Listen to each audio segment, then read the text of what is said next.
En este video se detallará el proceso seguido para diseñar y manufacturar una aeronave pilotada a distancia, así como el análisis de los diferentes parámetros aerodinámicos que se ven involucrados en la misión de vuelo que se realiza, mediante cálculos y el uso de herramientas que nos ayudarán a realizar comparaciones de los distintos elementos que conforman al avión y poder así seleccionar la mejor configuración de la aeronave.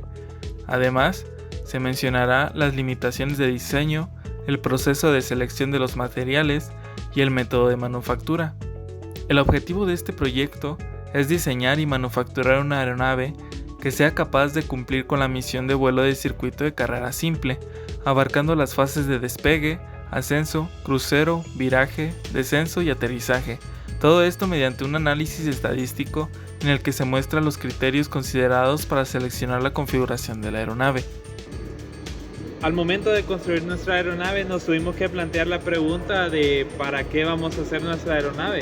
¿Qué tipo de vuelo va a ser nuestra aeronave?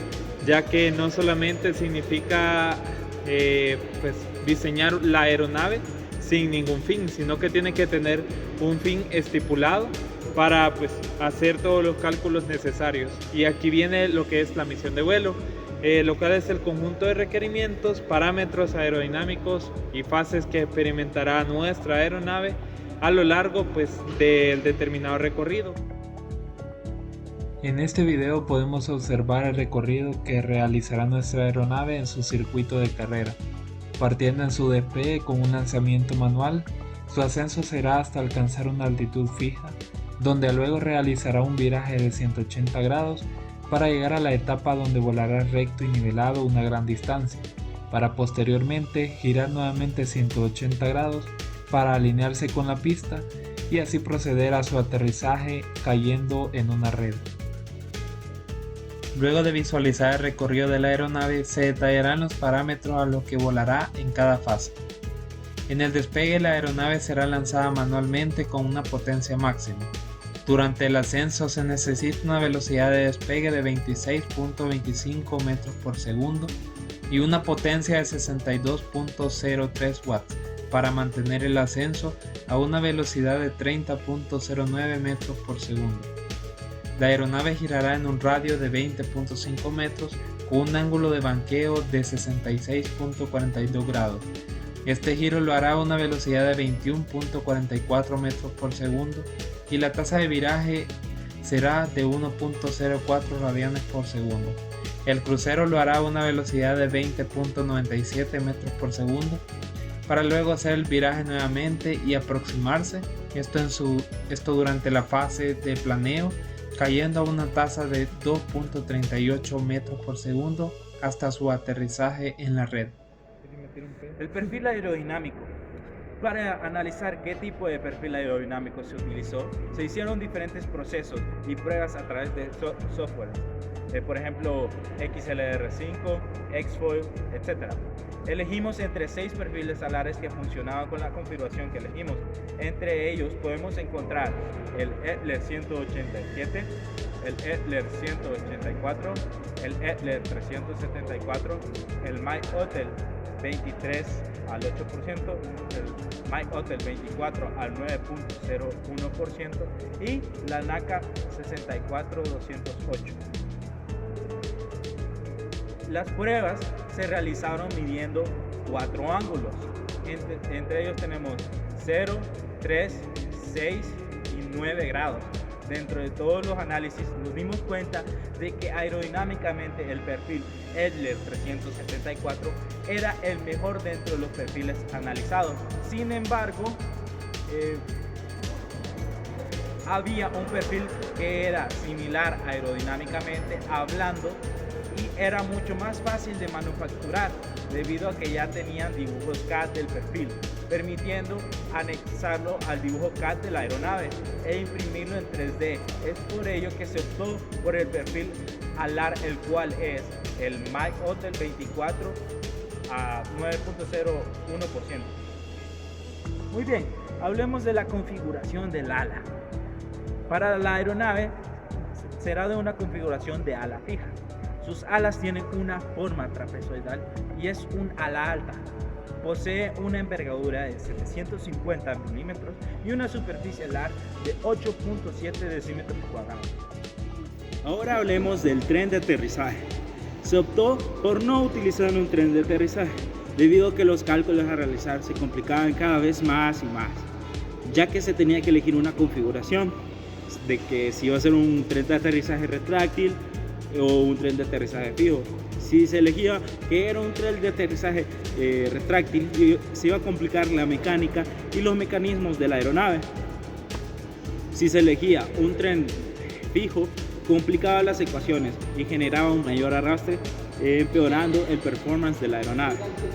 Es por ello que se optó como alternativa no utilizar un tren de aterrizaje, teniendo como única desventaja tener que construir una red para atrapar la aeronave.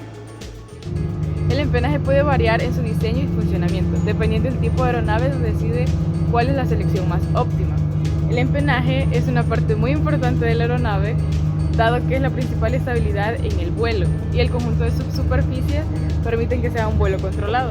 Para la selección del empenaje se investigaron los diferentes tipos, los cuales está el tipo D, U, V, H y el convencional, en los cuales se analizó de cada uno la ligereza, la facilidad de manufactura, resistencia estructural, facilidad de rotación y comparación de resistencia al avance. El empenaje tipo V o Y, con todos los criterios, cumple en su totalidad, y además este tipo de empenaje permite un alto rendimiento aerodinámico y se utilizan en aeronaves que operan a baja velocidad. Para la selección de la planta motriz se hizo una tabla comparativa de motores brushless, en la que se analizó potencia, consumo, peso y precio.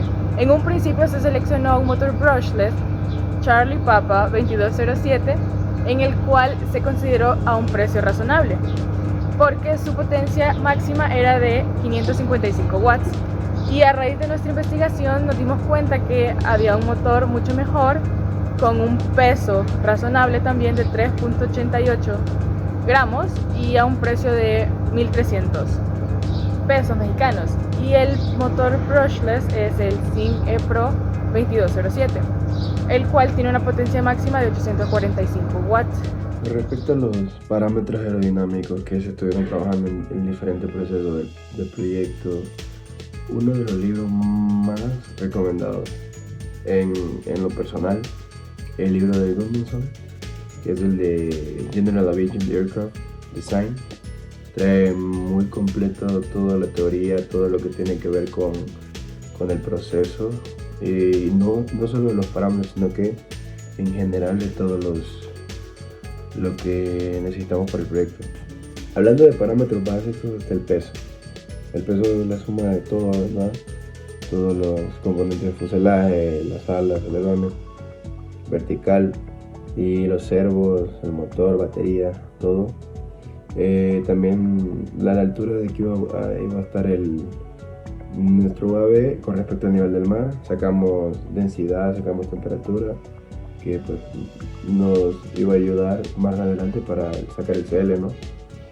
El factor de eficiencia de Osmo, el aspect ratio, que son parámetros que van dando del modelo que tomamos, ¿no? Otra ayuda que tuvimos fue el programa XFLR5, que es un programa en el que metimos nuestro airfoil, nuestro perfil ala, que era un MH24 9.01%. Ese tipo de airfoil, el programa nos tiraba una serie de gráficas que utilizamos para sacar diferentes parámetros, como el coeficiente de drag cuando el ángulo alfa es 0, que es el CD sub 0, que se nos ayudó mucho a la hora de sacar el CL o el CD, porque la fórmula lo requería. No sé, para el absoluto está el servicio. El absoluto lo dejamos en tirita por la NOM 107. Es un resto de altura considerable. Luego para el servicio, que es el que va a operar nuestro aeronave, pues se hizo con semejanza de triángulos, se sacaron tasas de descenso, también potencia en exceso y potencia absoluta.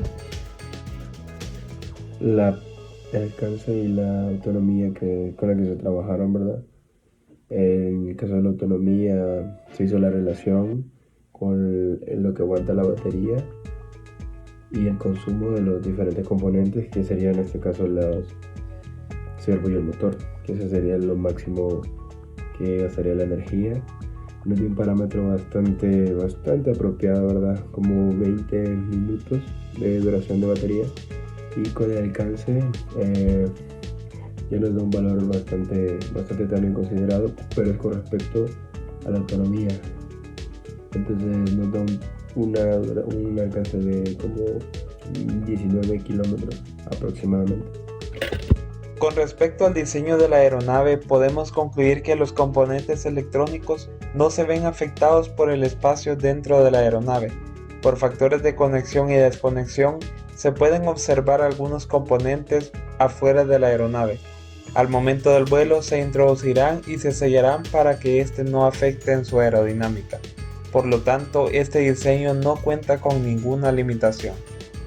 Para el diseño mecánico se toma en cuenta los puntos más relevantes donde se pueden presentar un mayor número de cargas o que están destinados a realizar movimientos clave para el control de la aeronave. En otras palabras, aquellas partes estructurales que se pueden convertir en concentradores de esfuerzos, los cuales son los puntos de empotramiento, superficies de control y superficies hipersustentadoras. Los puntos de empotramiento establecidos tienen como finalidad restringir la libertad de movimiento en la zona especificada para fortalecer la estructura. Las superficies de control primarias comunes de una aeronave son los alerones, elevadores y timón de cola. Estos proporcionan libertades de movimiento en los tres ejes de la aeronave. Un dispositivo hipersustentador es diseñado para aumentar la sustentación en determinadas fases de vuelo de una aeronave. Como método de manufactura, se utilizó la impresión 3D, ya que es un avance muy importante de tecnologías de fabricación por adición, donde un objeto tridimensional es creado mediante la superposición de capas sucesivas de material. Las impresoras 3D son por lo general más rápidas, más baratas y más fáciles de usar que otras tecnologías de manufactura o fabricación por adición. Aunque como cualquier proceso industrial, la impresión 3D está sometida a un compromiso entre su precio de adquisición y la tolerancia en las medidas de los objetos producidos. Para el desarrollo de este proyecto, se utilizó la impresora 3D Creality Ender 3 Pro, ya que este modelo de impresora 3D open source permite imprimir de forma asequible numerosos tipos de filamento, como PLA, ABS, PETG, entre otros, en un volumen de impresión por encima del estándar. Además, tiene un diseño innovador y sobre todo es muy fácil de manipular para realizar cualquier cambio de pieza o mejora o simplemente para trabajar con ella. Nuestro equipo seleccionó PLA como material de impresión debido a que no produce gases tóxicos al imprimir, así como por su alta velocidad de impresión y bajo costo en comparación con otros materiales como filamento ABS y PETG, cuyas principales propiedades no son de nuestro interés para el desarrollo del proyecto. Para la alimentación de la aeronave se seleccionó una batería LiPo de 4 celdas y 1500 mAh, lo que nos permite realizar descargas rápidas para el funcionamiento del motor. Un motor Cobra CP2207 con potencia máxima de 555 watts y corriente máxima de 30 amperes. Un motor brushless nos permitirá obtener la potencia necesaria para las diferentes fases de vuelo.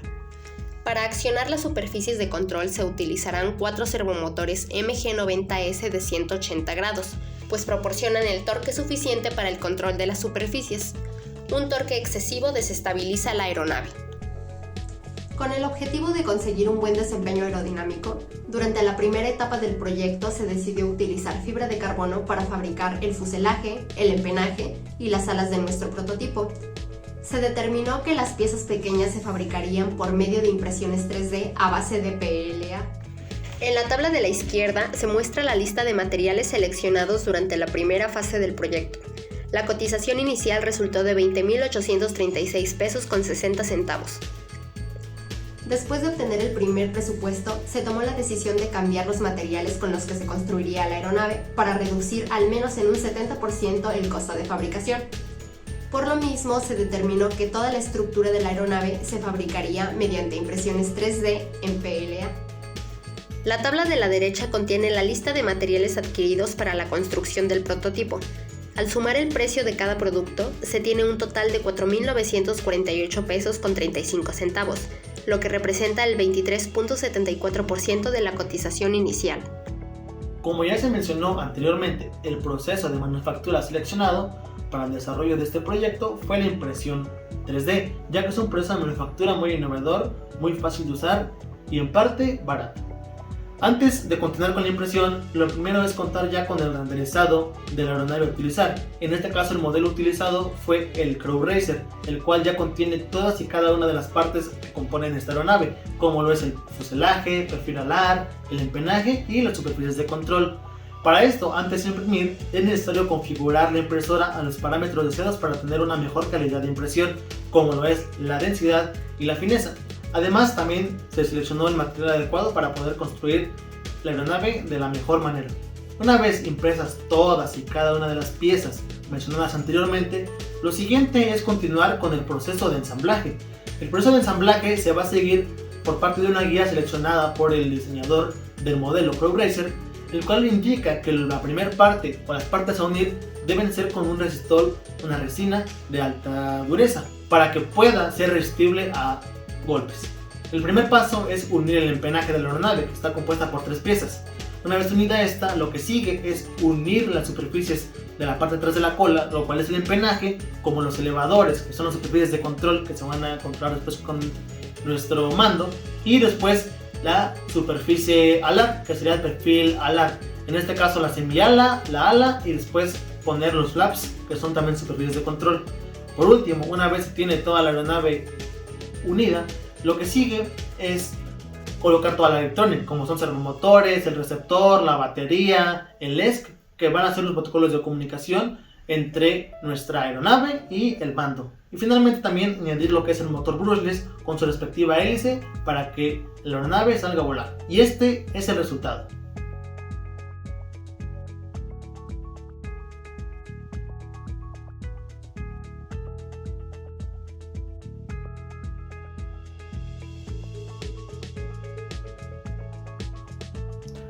En conclusión, para el diseño y desarrollo de una aeronave se deben tener en cuenta las diferentes fases de vuelo, así como los requerimientos en cada una de estas.